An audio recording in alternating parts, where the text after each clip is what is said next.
মেয়েদের অজু করার সময় যদি মাথার কাপড় পড়ে যায় বেখেয়ালে, এদিকে অজু হবে নাকি আবার শুরু থেকেই করতে হবে? স্বপ্নে পাওয়া ওষুধ দিয়ে অনেকে চিকিৎসা করে থাকে, এবার ইসলাম কি বলে? একজন শিক্ষার্থী যদি বিবাহের পর পড়াশোনা কিংবা চাকরির সন্ধানে বাড়ি থেকে বাহিরে অবস্থান করে, একটানা কতদিন স্ত্রী থেকে দূরে থাকতে পারবে? ব্যাংকে টাকা রাখলে সুদী লেনদেনে সহযোগিতার গুনাহ হবে কিনা? আজানে ভুল হলে কি দ্বিতীয়বার আজান দেওয়া লাগে? না দিলে কি নামাজ হবে না? যায় নামাজে মিনার আঁকা থাকে, মিনার পায়ের দিকে দিয়ে নামাজ আদায় করা যাবে কিনা? নামাজে হাতের আঙ্গুল ফোটালে কি অজু ভেঙে যায়? যদি কাপড়ে নাপাক, বীর্য, প্রসাব ইত্যাদি লাগে এবং তা শুকিয়ে যায়, তাহলে সে কাপড় পরিধান করে নামাজ পড়া যাবে কিনা? কি আমল করলে দিনদার বিবি আল্লাহ তাআলা মিলিয়ে দিবেন? দয়া করে আমলটির কথা জানাবেন।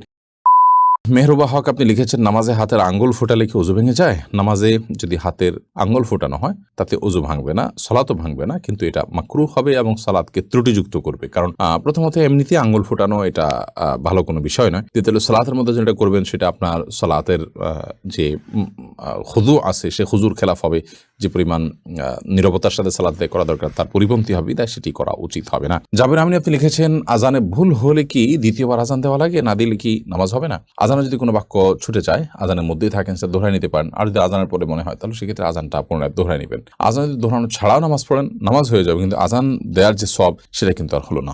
এরপরে আলভির আইডি থেকে আপনি লিখেছেন, বিবাহের ক্ষেত্রে মেয়ের পরিবারের কাছে টাকা পাওনা থাকলে সে টাকা দেনমোহরের টাকা থেকে কাটা যাবে কিনা?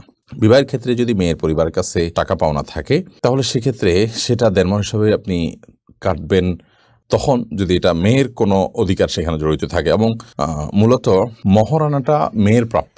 মেয়ের পরিবারের কাছ থেকে বলতে মেয়ের বাবার কাছ থেকে আপনি পেয়ে থাকতে পারেন, তার ভাইয়ের কাছ থেকে পেয়ে থাকতে পারেন, সেটাকে কাটাকাটি করবেন মেয়ের সাথে, সেটা জায়েজ হবে না। মোহাম্মদ আব্দুর রাজ্জাক আপনি লিখেছেন, যদি কাপড়ে নাপাক, বীর্য, প্রস্রাব ইত্যাদি লাগে এবং তা শুকিয়ে যায়, তাহলে সে কাপড় পরিধান করে নামাজ পড়া যাবে কিনা? বীর্য যদি লাগে, সেই বীর্যকে যদি শুকিয়ে যায় এবং শক্ত হয়ে যায়, সেটাকে খুঁচিয়ে যদি উঠে ফেলানো যায়, তাহলে তাদের সালাত আদায় করা যাবে, যদিও কিছু আলামত তাও থেকে যেতে পারে।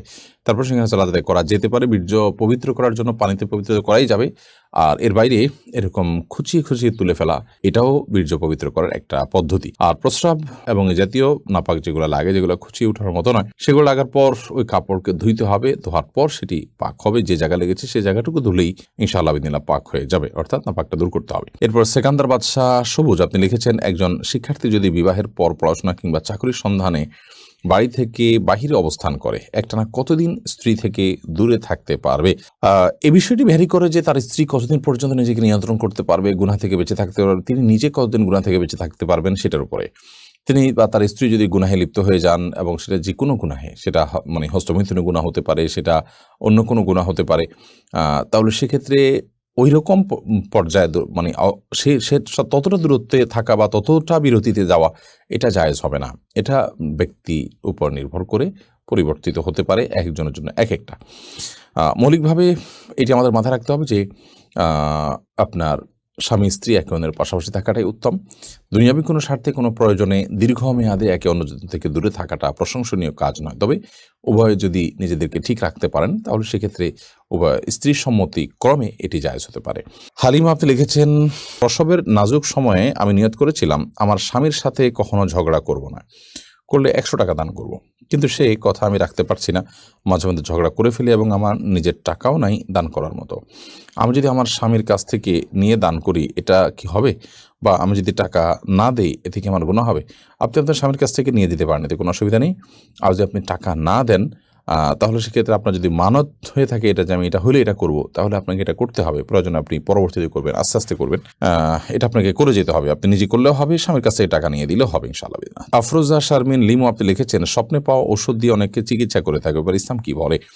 দেখুন, স্বপ্নে কেউ ভালো কোনো কিছু পেলেন, ঔষধের মধ্যে এই রোগের প্রতিষেধক আছে এমন কিছু তিনি স্বপ্নে দেখলেন এবং সেই স্বপ্নকে সুধারণা করে আল্লাহর পক্ষ থেকে ইঙ্গিত মনে করে সেটার উপর আমল করলেন, হতে পারে এটা জায়েজ, কিন্তু এটাকে এই পর্যায়ে রাখতে হবে। যদি এটাকে নিশ্চিত এই রোগের ঔষধ হিসাবে মনে করা হয় এবং রীতিমতো আপনার স্বপ্নের পাওয়া ঔষধগুলোকে বরকতময় মনে করে, আমাদের দেশে অনেক কুসংস্কার প্রচলিত আছে, সেগুলো কিন্তু জায়েজ হবে না। ধরুন, স্বপ্নে পেয়েছেন আপনি একটা গাছ শরীরে ঝুলিয়ে রাখতে হবে, তাহলে শরীরে শরীরে ঝুলালে তো কোনো রোগের শেফা হতে পারে না। কোনো গাছের রসের মধ্যে কোনো রোগের উপকারিতা আজ যদি অভিজ্ঞতা দ্বারাও প্রমাণিত হয় সেটি স্বপ্নের পাশাপাশি, তাহলে সেটা হতে পারে একটা পর্যায় পর্যন্ত। বা অমুক আয়াত পড়ে আপনি ঝাড়ফুঁক করেছেন, আল্লাহ তাআলা আপনাকে শেফা দিয়েছেন, তো সেটা হতে পারে, এটা অভিজ্ঞতার আলোকে যদি প্রমাণিত হয়। কিন্তু আপনি গাছের একটা গুঁড়ি পেলেন, স্বপ্নে দেখলেন যে ওটা গায়ে ঝুলিয়ে রাখতে হবে, তাহলে রোগ ভালো হয়ে যাবে, এটা তো সেই জিনিসটার অলৌকিক ক্ষমতার বিশ্বাস, কারণ এখানে কোনো লৌকিক কোনো উপকারিতা সেখান থেকে গ্রহণ করার ব্যবস্থা বা উপায় থাকছে না, যার কারণে এটি কুসংস্কার। এ ধরনের কুসংস্কার আমাদের সমাজে অনেকেই আছে। এরপর একটা কথা জানতে হবে, তা হলো ইমানদারের স্বপ্ন বিভিন্ন সুসংবাদ বা দুঃসংবাদ ইমানদারকে সতর্ক করে থাকে, এটি যেমন সত্য, এবং ওহী বন্ধ হয়ে গেল ইমানদারদের সুসংবাদ বাহী স্বপ্নগুলো বাকি থাকবে, সেটি যেমন সত্য। সেই সাথে স্বপ্ন দিয়ে শরীয়তের কোনো কিছুই প্রমাণ হয় না, সেটিও কিন্তু আমাদের জেনে রাখতে হবে। বিধায় যদি কেউ স্বপ্নের মাধ্যমে এই জাতীয় কিছুকে প্রমাণ করতে চান, তাহলে সেটি ভুল হবে, যে এটাই করণীয়, এটা আল্লাহর পক্ষ থেকে নির্দেশিত এবং এটাকে চূড়ান্ত মনে করেন। কারণ আপনার স্বপ্নটা শয়তান দেখাতে পারে, আল্লাহ তাআলা দেখাতে পারেন, জল্পনা কল্পনা হতে পারে, অন্য কোনো আজগাস আহলাম হতে পারে। তো আপনি সেটাকে নিশ্চিতভাবে আল্লাহর তরফ থেকে পাওয়া স্বপ্ন হিসাবে মনে করে এটাকে আপনার রীতিমতো বাণিজ্যের একটা মাধ্যম বানিয়ে নেওয়া, সেটা মোটেও সঠিক নয়, যেটি আমাদের সমাজে অহরহ হয়। নোমান কানপুরিয়াডি থেকে আপনি লিখেছেন, ব্যাংকে টাকা রাখলে সুদী লেনদেনের সহযোগিতার গুনাহ হবে কিনা। ব্যাংকে টাকা রাখতে আমরা বাধ্য আজকাল অনেকটা, কারণ আমরা নিজের বাসা বাড়িতে টাকা রাখা নানা কারণে সেফ না, তো সেফটির জন্য আপনি ব্যাংকে টাকা রাখতেই পারেন, কিন্তু ইসলামী ব্যাংকগুলোতে টাকা রাখতে হবে আপনাকে, সুদী ব্যাংকগুলোতে না রেখে। এর অন্যতম কারণ হলো, সুদী ব্যাংকগুলোতে টাকা রাখা মানে হলো সুদের কারবারকে এক ধরনের প্রত্যক্ষ না হলেও পরোক্ষভাবে সহযোগিতা করা। পক্ষান্তর ইসলামী ব্যাংকগুলোতে টাকা রাখা মানে হলো আপনি সুদ যে হারাম সেটার বিরুদ্ধে যে ক্যাম্পেইন ইসলামী ব্যাংকগুলো করছে তার সাথে আপনি কিছুটা হলেও অংশগ্রহণ করা বা যোগ দেওয়া। সেই জায়গা থেকে আপনি সুদী ব্যাংকেও যদি ইসলামী উইং থাকে, আপনি সেখানে টাকা রাখতে পারেন, বা কোনো ইসলামী ব্যাংক থাকলে সেখানে আপনি টাকা রাখবেন। কিন্তু যদি বাধ্য হয়ে নিরুপায় হয়ে কেউ সুদী ব্যাংকে কোনো প্রকার লেনদেন করতে হয়, কোনো ফি জমা দিতে হয়, অথবা সেখানে কিছু টাকা রাখতে হয়, বা আপনার নিয়মিত লেনদেন করার প্রয়োজন হয় একান্ত, তাহলে সেক্ষেত্রে সেটা জায়েজ হতে পারে শুধুমাত্র নিরুপায় বা আপনার একান্ত বাধ্য সেই জায়গা থেকে, এবং এর কারণে সুদের প্রচার প্রতিষ্ঠার যে গুনাহ সেটা হবে না ইনশাআল্লাহ তাআলা। এমনি সবুজ আপনি লিখেছেন, কি আমল করলে দিনদার বিবি আল্লাহ তাআলা মিলিয়ে দিবেন, দয়া করে আমলটির কথা জানাবেন। নেককার স্ত্রী পাওয়ার জন্য নিজে নেককার হওয়ার চেষ্টা করবেন, নেককার মানুষদের সাথে উঠা বসা করবেন, সেরকম চেইন মেনটেন করবেন যারা নেককার, তাহলে তাদের মাধ্যমে আপনি নেককার স্ত্রীর সন্ধান পাবেন। সেই সাথে সূরা ফুরকান ৭৪ নম্বর আয়াতে যে দোয়া আছে সেটি পাঠ করবেন, নিজের জীবন সঙ্গী যেন নেককার হয়। রব্বানা হাব লানা মিন আজওয়াজিনা ওয়া যুররিয়াতিনা কুররাতা আয়ুন। সাইদা আক্তার আপনি লিখেছেন, মেয়েদের ওযু করার সময় যদি মাথার কাপড় পড়ে যায় বেখেয়ালে, এদিকে ওযু হবে নাকি আবার শুরু থেকে করতে হবে? মেয়েদের মাথার কাপড় পড়ার কারণে ওযুর কোনো ক্ষতি হবে না, এবং ওযু অবস্থায় মাথা কাপড় থাকাও কোনো জরুরি বা আবশ্যক কোনো বিষয় নয়। বরং আমাদের মনে রাখতে হবে যে মেয়েদের ওযু করার সময় যখন তারা মুখ ধৌত করবেন, তখন তাদের তো চুলের গোড়া পর্যন্ত, কানের লতি পর্যন্ত পৌঁছাতে গিয়ে কাপড় ভিজে যেতে পারে, তখন বরং মাথার কাপড় খোলাটা অযৌক্তিক নয়, বিশেষ করে যখন কোনো মাহরাম পুরুষ তাকে দেখার কোনো আশঙ্কা না থাকবে। আর দ্বিতীয়ত, যখন তারা মাথা মাসা করবেন, তখন যদিও মাথা কাপড় ফেলানো ছাড়া হাত ভিতর দিয়েও হতে পারে, তারপর অংশ মাথা কাপড় ফেললে খুব ভালোভাবে মাসা করা যায়, বিধায় মাথার কাপড় ফেললে ওযুর কোনো ক্ষতি হবে না, এর কারণে ওযুতে কোনো ত্রুটিও তৈরি হবে না। আমির হামজা আপনি লিখেছেন, জায়নামাজে মিনার আঁকা থাকে, মিনার পায়ের দিকে দিয়ে নামাজ আদায় করা যাবে কিনা। প্রথমত এই ধরনের আপনার মিনার, গম্বুজ ইত্যাদি আঁকা থাকা জায়নামাজটা অ্যাভয়েড করতে পারলে ভালো।